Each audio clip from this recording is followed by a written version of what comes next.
Well, it's only two test matches ago we were talking about that with Ollie Pope when he made 195 or 6 in Hyderabad.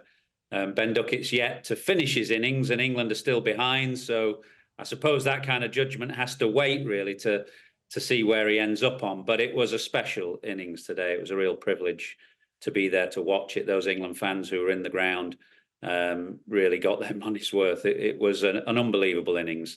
Particularly the context of his struggles in India previously and his struggles against Ravi Ashwin.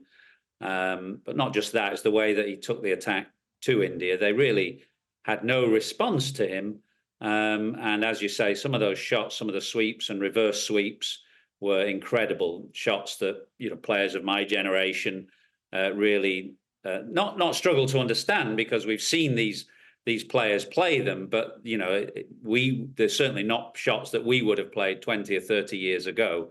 But equally, there were shots of real class and orthodoxy there as well. You showed the 2 on dries that he played to get to his 100, and they were as good as anything that he played all day. So it was a rounded innings full of great shots, both unorthodox and orthodox as well.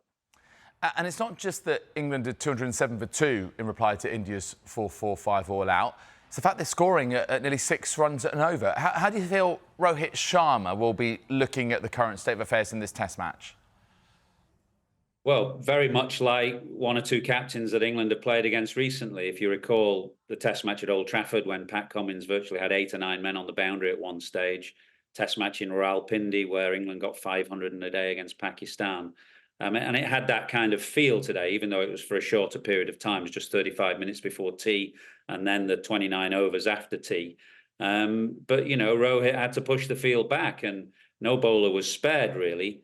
Obviously, Ben Duckett treated Jasprit Bumrah with a bit more respect than perhaps Mohammad Siraj.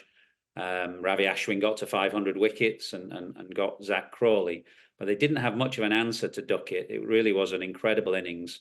England have got to kick on now. They've got a golden opportunity on a pitch that's going to stay pretty good, I think, tomorrow. May well break up later on in the game, but I would have thought it'd be pretty good tomorrow. And in the first 2 tests of the series, England have had big first innings deficits. This is an opportunity to get up and beyond India if they can and try and reverse that pressure on the home team.